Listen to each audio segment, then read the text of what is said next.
तो अभी हम जिस मूवी को एक्सप्लेन करने जा रहे हैं, इस मूवी का नाम है द लिटिल आर्स। तो मूवी की शुरुआत होती है और हम फर्नेंडा नाम की एक सिस्टर को देखते हैं। फर्नेंडा यहाँ अपने गधे को लेकर एक चर्च की तरफ जा रही थी। चर्च पहुँचने पर फर्नेंडा के पास जेनेवरा नाम की एक दूसरी सिस्टर आती है। जेनेवरा फर्नेंडा से कहती है कि आखिर तुम कल रात कहाँ गायब हो गई थी। इस पर फर्नेंडा उससे कहती है कि कल रात इसका गधा चर्च से भाग गया था और ये उसे ही पकड़ने गई थी। जेनेवरा कहती है कि तुम्हारा गधा हर रोज रात में ही क्यों भागता है। ये दोनों यहाँ पर बात कर ही रहे थे कि तभी यहाँ चर्च का माली लुर्को आता है, जो इन दोनों को गुड मॉर्निंग कहता है। लेकिन ये दोनों लुर्को को माँ बहन की गालियाँ देती है। इसके बाद हम सिस्टर एलिस को देखते हैं, जो कि अपने कमरे में बैठी होती है। एलिस इस चर्च की लाइफ से ऊब गई थी, इसलिए ये यहाँ से बाहर जाकर अपनी लाइफ को अच्छे से जीना चाहती थी। अगले दिन एलिस के फादर एलिस से मिलने चर्च आते हैं। एलिस के फादर एलिस से कहते हैं कि इन्होंने एलिस के शादी के लिए एक लड़के को देखा है, जिसका नाम थारा भाई जोगिंदर है। जोगिंदर का नाम सुनते ही एलिस काफी सैड हो जाती है, क्योंकि ये जोगिंदर को पहले से ही जानती थी, लेकिन ये उसे पसंद नहीं करती। अगले दिन तीनों सिस्टर एक साथ कहीं पर जा रही थी कि तभी रास्ते में इन्हें लुर्को दिखता है। लुर्को इन तीनों सिस्टर्स को जॉनी सिंस की नजरों से देख रहा था। तीनों सिस्टर को जब इसके बारे में पता चला, तब तीनों मिलकर लुर्को की धुलाई कर देते हैं। इसके बाद हम फादर टोमेसो को देखते हैं, जो सिस्टर्स के द्वारा बनाए गए कपड़ों को बेचने के लिए चोर बाजार की तरफ निकल पड़ते हैं। फादर को रास्ते में लुर्को मिलता है। लुर्को फादर टोमेसो से कहता है कि अब ये इस चर्च में काम नहीं करेगा, क्योंकि चर्च की सिस्टर इसे बेरहमी से मारती हैं। इसलिए ये चर्च का काम छोड़कर यहाँ से जा रहा है। फादर टोमेसो लुर्को को मनाने की काफी कोशिश करते हैं, बट लुर्को इनकी कोई बात नहीं सुनता और यहाँ से चला जाता है। इसके बाद हम ब्रूनो नाम के एक छोटे राजा को देखते हैं, जो अपनी बीवी फ्रांसिस के साथ में डिनर कर रहा था। ब्रूनो अपनी बीवी को अपने दुश्मन राजाओं के बारे में बता रहा था, लेकिन फ्रांसिस ब्रूनो की बातों पर ध्यान नहीं देती, क्योंकि ये अपने नौकर मसीटो को देख रही थी। दरअसल फ्रांसिस और मसीटो का पहले से ही संबंध बना था, इसलिए रात में हम मसीटो को फ्रांसिस के बेड पर देखते हैं। पहला राउंड खत्म होने के बाद ये दोनों यहाँ पर बातें करते हैं। फ्रांसिस मसीटो से कहती है कि इसके पति ब्रूनो में ज्यादा दम नहीं है, क्योंकि वह इस जंग में ज्यादा देर तक टिक नहीं पाता। मसीटो कहता है कि इसके अंदर तो दम ठूस ठूस कर भरा है, इसलिए मसीटो फ्रांसिस के साथ दूसरा राउंड मारने लगता है। दूसरा राउंड मारते समय अचानक से कमरे में ब्रूनो आ जाता है। ब्रूनो की आवाज सुन मसीटो यहाँ से भागता है।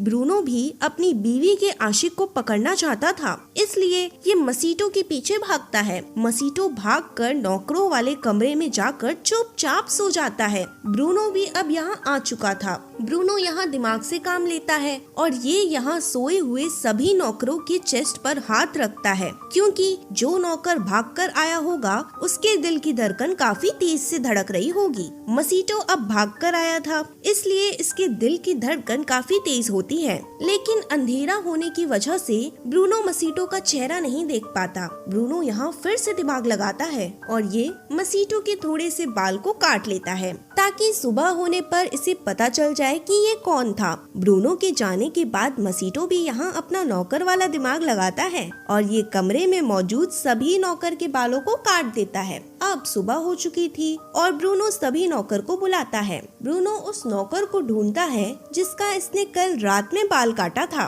लेकिन ये देखता है कि इसका तो यहाँ पर चूतिया कट चुका है, क्योंकि यहाँ तो सभी नौकर के बाल कटे हुए थे। ब्रूनो यहाँ अपनी बीवी के आशिक को नहीं पकड़ पाता। कुछ समय बाद फ्रांसिस मसीटो के पास आती है। फ्रांसिस खुले आसमान में मसीटो को जबरदस्ती चूमने लगती है। इस नजरिए को दूर खड़ा ब्रूनो भी देख रहा था। ब्रूनो अपने आदमी से मसीटो को कैसे भी करके पकड़ने के लिए कहता है, लेकिन मसीटो अपनी जान बचाने के लिए यहाँ से भाग जाता है। जंगल में भागते भागते मसीटो फादर टोमेसो को देखता है। फादर टोमेसो नशे में थे, जिसकी वजह से उसके सारे कपड़े नदी में बह रहे थे। मसीटो यहाँ फादर टोमेसो की मदद करता है, जिसकी वजह से टोमेसो इससे काफी खुश होता है। फादर टोमेसो मसीटो को अपने साथ चर्च में लेकर आने लगते हैं। रास्ते में फादर टोमेसो मसीटो से कहते हैं कि चर्च में तुम्हें गूंगा बहरा बनकर रहना पड़ेगा, नहीं तो चर्च की सिस्टर्स तुम्हें काफी परेशान करेंगी। चर्च में टोमेसो मसीटो के बारे में सिस्टर मारिया को बताता है और कहता है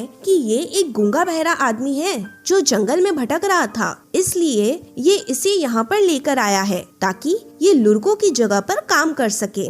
मारिया मसीटो को गूंगा बहरा समझकर उसे काम पर रख लेती है। अगले दिन मसीटो अपना काम कर रहा था कि तभी यहाँ सिस्टर फर्नेंडा भागते हुए मसीटो के पास आती है। फर्नेंडा हथियार लगाकर मसीटो को उसके बारे में पूछती है। दरअसल इन सिस्टर्स को मसीटो के बारे में कुछ भी नहीं पता होता। तभी सिस्टर मारिया यहाँ आती है। मारिया इन्हें बताती है कि ये इनका नया माली है जिसका नाम मसीटो है और ये एक गूंगा बहरा है। मारिया की बात सुनकर ये लोग मसीटो को छोड़ देती है। एक दिन जब मसीटो अपना काम कर रहा था तब उसके पास सिस्टर एलिस आती है। एलिस यहाँ मसीटो के साथ बात करती है। मसीटो से बात करते करते एलिस को काफी गर्मी होने लगती है, इसलिए ये अपने कपड़े निकालकर मसीटो को किस करती है। मसीटो भी इस मौके का पूरा फायदा उठाता है और ये एलिस को यहीं पर लपेट लेता है। काम खत्म होने के बाद एलिस जब जेनेवरा और फर्नेंडा के पास आती है तब ये दोनों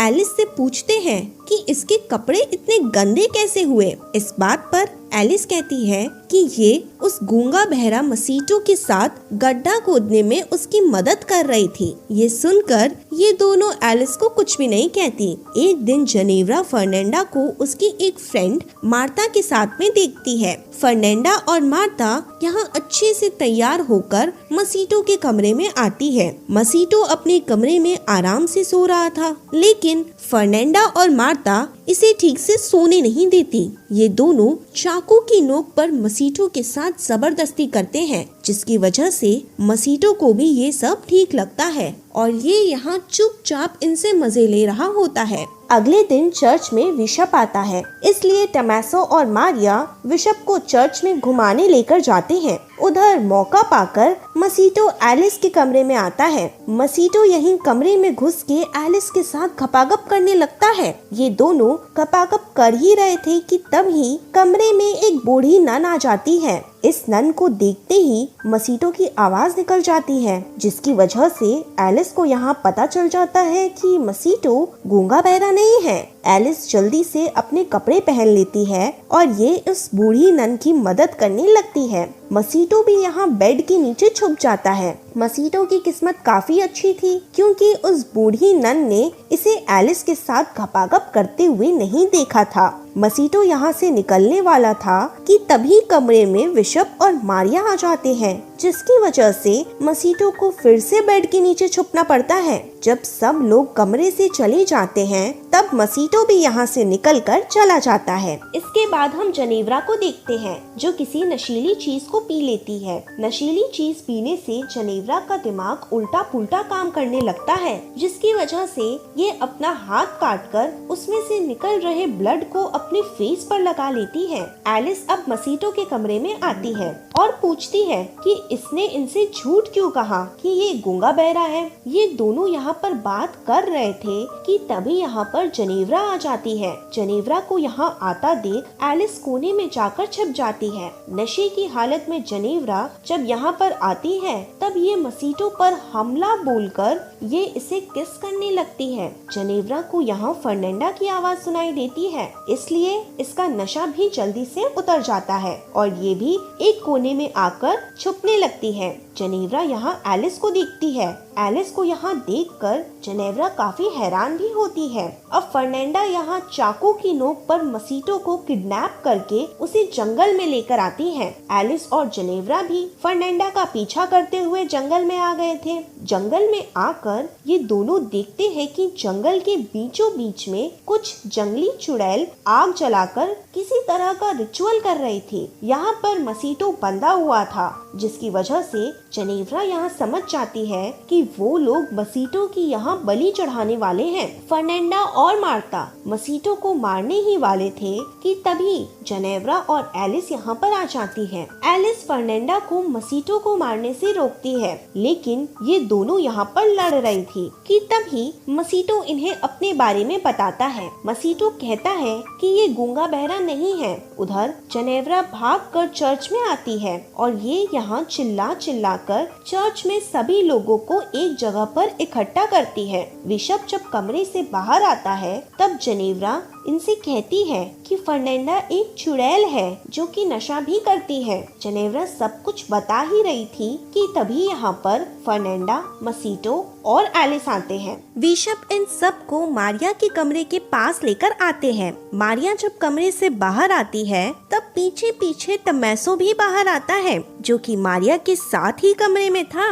मारिया और टोमैसो को एक साथ देखकर सबका दिमाग घूम जाता है। सुबह होने पर बिशप सबको सजा देता है। बिशप टोमैसो को एक मॉन्क बनाकर दूसरे चर्च में भेज देता है जहाँ केवल आदमी ही रहते हैं। मसीटो को भी वापस से उसके राजा ब्रूनो के पास भेज दिया जाता है, जिसकी वजह से ब्रूनो मसीटो को कैद कर लेता है। इसके बाद हम उन तीनों सिस्टर्स को देखते हैं जो आपस में बात करके एक दूसरे को सॉरी बोल रही थी। इन तीनों को यहाँ मसीटो की काफी याद आ रही थी। उधर मसीटो जब कैद खाने में था तब ब्रूनो इसके पास आता है। ब्रूनो कहता है कि ये मसीटो को यहाँ तड़पा कर मारेगा। ब्रूनो बताता है कि इसने अपनी बीवी फ्रांसिस को जानवरों के साथ में बांध कर रखा है, इसलिए ये जब चाहे तब उसे मार सकता है। रात में एक कछुआ कैद खाने में आता है। इस कछुए के ऊपर मोमबत्ती लगी थी, इसलिए सैनिक इस कछुए को देखने लगता है। उधर मौका पाकर वो तीनों सिस्टर्स मसीटो के पास आती है। ये तीनों मसीटो को नन के कपड़े पहनाकर इसे कैद खाने से निकाल ले जाती है। मसीटो अब फिर से आजाद था। ये तीनों एक साथ में मसीटो के साथ खपागप करना चाहती थी, इसलिए ये सब मिलकर जंगल में जाते हैं। ये तीनों जो बाहर के जंगल में खपागप करते हैं, इसी के साथ ये मूवी यहाँ पर खत्म हो जाती है। Thanks for